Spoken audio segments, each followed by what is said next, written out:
अस्सलाम वालेकुम। आज हम एक बहुत ही बुनियादी लेकिन गहरे सवाल की खोज करेंगे। आखिर हम वो कैसे बन जाते हैं जो हम हैं? ये एक ऐसा सफ़र है जिस पर हम सब चल रहे हैं और आज हम इस सफ़र के नक्शे को समझने की कोशिश करते हैं। अब ये सवाल सुनने में तो बहुत सादा लगता है ना? लेकिन इसका जवाब वो बहुत गहरा है। असल में ये हमारी ज़ात, हमारे तजुर्बात और हमारी पूरी ज़िंदगी की कहानी का निचोड़ है। तो चलें, मिलकर इस गुत्थी को सुलझाने का ये दिलचस्प सफ़र शुरू करते हैं। अच्छा, तो हमारी शनाख्त की ये जो कहानी है, उसका पहला बाब है ज़ात का तसव्वुर। आप इसे बिल्कुल एक बुनियाद की तरह समझें, एक ऐसी बुनियाद जिस पर हमारी पूरी शख्सियत की इमारत खड़ी होती है। मतलब आसान लफ्ज़ों में ये वो अंदरूनी आईना है जिसमें हम खुद को देखते हैं। लेकिन ये कोई रुकी हुई तस्वीर नहीं है, नहीं, बल्कि ये एक जिंदा हकीकत है जो हमारे ख़यालात और एहसासात के साथ हर लम्हा, हर पल बदलती रहती है। तो हमारी ये जो ज़ात है ना, ये 4 सुतूनों पर खड़ी है।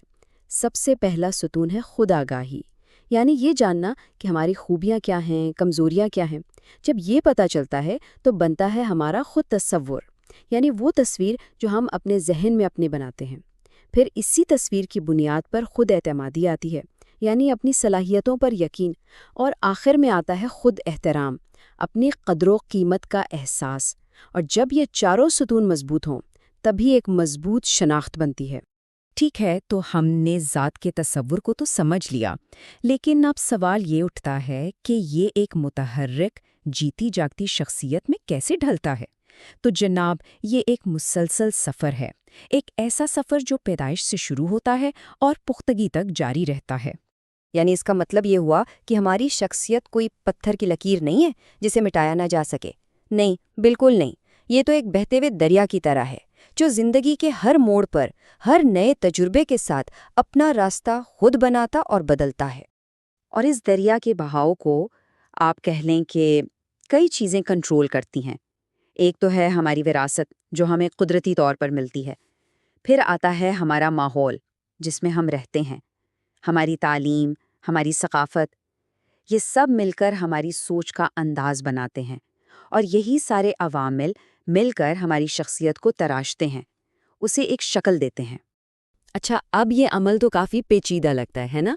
तो इसी को समझने के लिए एक माहिर नफ्सियात थे, एरिक एरिक्सन। उन्होंने एक बहुत ही ज़बरदस्त फ्रेमवर्क पेश किया। आप इसे ज़िंदगी के सफ़र का एक नक्शा समझ लें, एक ऐसा नक्शा जो हमें बताता है कि हर पड़ाव पर, हर मोड़ पर हमें किन चैलेंजेस का सामना करना पड़ेगा। एरिक्सन का जो बुनियादी नज़रिया था ना, वो ये था कि हमारी नशोनुमा कुछ हद तक पहले से तयशुदा है। जैसे जैसे हम बड़े होते हैं, हमारा समाजी दायरा यानी लोगों से मेल जोल बढ़ता जाता है और ज़िंदगी के हर नए मरहले पर हमें एक नए नफ्सियाती चैलेंज या आप कह लें कि एक बहरान का सामना करना पड़ता है। और हम उस चैलेंज से कैसे निपटते हैं, बस वही चीज़ हमारी शख्सियत को एक नई शक्ल दे देती है। तो ये रहा वो पूरा नक्शा, हमारी ज़िंदगी का 8 मराहिल पर मुश्तमिल। आप देख सकते हैं कि ये सफ़र बचपन में एतमाद सीखने से शुरू होता है और बुढ़ापे में अपनी ज़िंदगी पर एक इत्मीनान और कामयाबी का एहसास पाने पर ख़त्म होता है। हर मरहला एक नया चैलेंज लेकर आता है और हर अगला मरहला पिछले मरहले की बुनियाद पर खड़ा होता है। ये बिल्कुल हमारी ज़िंदगी की कहानी की तरह है जिसे 8 अलग अलग अबवाब में बांट दिया गया हो। तो चलें, पहले 4 मराहिल को देखते हैं जो हमारी शख्सियत की बुनियाद रखते हैं। सबसे पहले एक छोटा बच्चा दुनिया पर एतमाद करना सीखता है। फिर जब वो थोड़ा बड़ा होता है तो अपने काम खुद करने की कोशिश करता है, जिससे खुद मुख्तारी आती है। उसके बाद वो नई चीज़ें आजमाना शुरू करता है, जिसे इब्तिकार कहते हैं।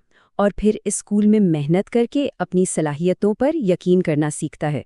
यही वो मजबूत बुनियाद है जिस पर हमारी पूरी जिंदगी की इमारत तामीर होती है।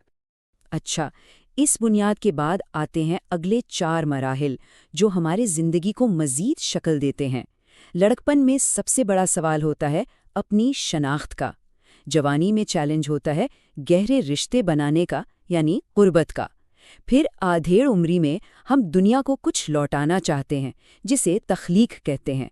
और आखिर में बुढ़ापे में हम पीछे मुड़कर अपनी जिंदगी को देखते हैं और एक कामयाबी का एहसास ढूंढते हैं। अब ज़रा लड़कपन के मरहले पर गौर करते हैं, जो शायद सबसे अहम मोड़ है। यहाँ वो बड़ा सवाल सामने आता है, आखिर मैं हूँ कौन? اگر اس کا جواب مل جائے تو ایک مضبوط شناخت بنتی ہے، لیکن اگر یہ سوال حل نہ ہو پائے تو انسان کردار کی الجھن میں پھنس جاتا ہے۔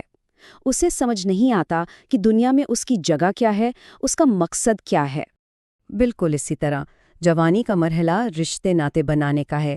اگر کوئی اس چیلنج میں کامیاب ہو جائے تو وہ قربت یعنی گہرے اور محبت بھرے رشتے بنا پاتا ہے، لیکن اگر ایسا نہ ہو تو نتیجہ تنہائی کی صورت میں نکلتا ہے۔ اور یہ ہمیں بتاتا ہے کہ ایک انسان کے لیے دوسروں سے جڑنا کتنا ضروری ہے، یہ ایک بنیادی ضرورت ہے۔ تو ہم نے یہ دیکھا کہ شخصیت کی تعمیر کوئی منزل نہیں بلکہ ایک زندگی بھر کا سفر ہے۔ یہ ایک ایسی کہانی ہے جس کے باب تو بدلتے رہتے ہیں، پر یہ کہانی کبھی ختم نہیں ہوتی۔ اور ایرکسن کی اس پوری تھیوری کا سب سے بڑا سبق شاید یہی ہے کہ زندگی میں آنے والا ہر بحران، ہر چیلنج اصل میں ایک موقع ہوتا ہے آگے بڑھنے کا، خود کو مزید نکھارنے کا۔ تو ہمیں انہیں مسائل نہیں بلکہ ترقی کے مواقع کے طور پہ دیکھنا چاہیے۔ تو آخر میں یہ سوال ہم سب کے لیے ہے، زندگی کے اس سفر میں ہماری کہانی کا اگلا باب کیا ہونے والا ہے، اور ہم اس میں کون سا کردار ادا کرنے کے لیے تیار ہیں؟